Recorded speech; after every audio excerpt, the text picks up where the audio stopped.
a lot of military installations in our state of North Carolina, and so we appreciate what you've done. Now, you've been nominated to lead an agency with authority to regulate aircraft, airspace, and airmen. The U.S. has some of the most complex airspace in the world. I mean, we've got over 200,000 registered aircraft, more than 1 million pilots in our country, and over 45,000 flights per day handled by ATC. Now, with recent issues under the Biden administration, from the flight disruptions over Christmas, the NOTAM, or the Notice to Air Missions ground stop, and the recent near-miss incidents in New York, Texas, and just yesterday in Boston, my colleagues and I were concerned about the many or several parts of your background and your lack of aviation experience.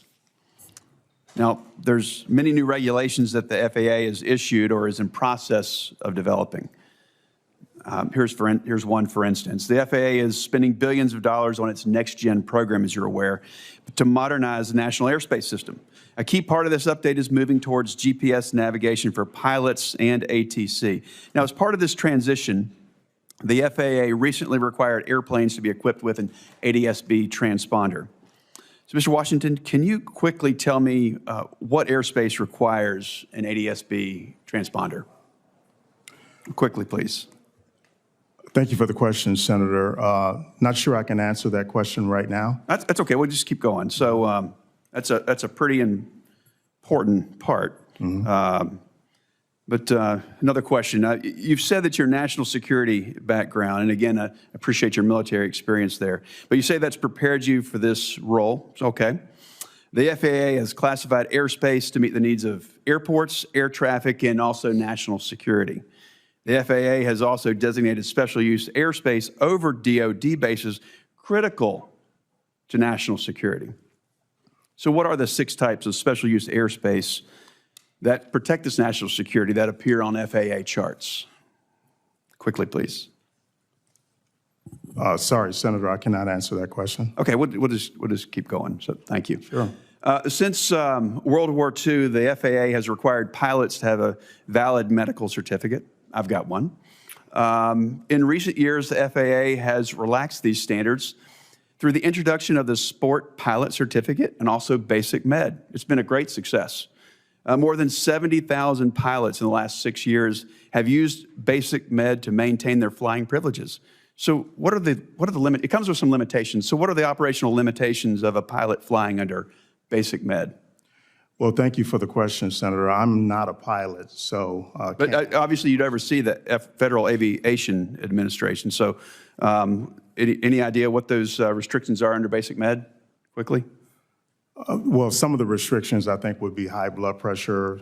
Some of them would be... It's more like how many passengers per airplane, how many pounds in different categories, and what altitude you can fly under. So, and then amount of knots. It's under 250 knots. So it's not having anything to do with blood pressure. So let's keep going here. Aviation. I've heard you talk about aviation and safety and it being a particular concern of yours. I appreciate that. Stall spin accidents are a particular concern for general aviation safety advocates. Accidents involving an unintentional stall account for nearly 25% of fatal aviation accidents. And these happen at spins at low speed and low altitude, and they're particularly dangerous. Can you tell me what causes an aircraft to spin or to stall? Again, Senator, I'm not a pilot, but I would lean on our career employees and our safety folks within the FAA. Okay, let's keep going.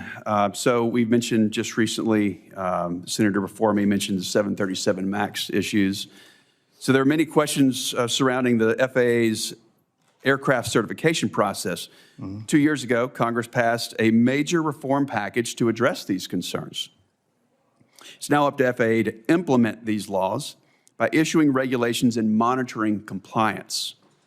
Mr. Washington, what are the 3 aircraft certifications the FAA requires as part of the manufacturing process? Quickly, please. 3 aircraft certifications.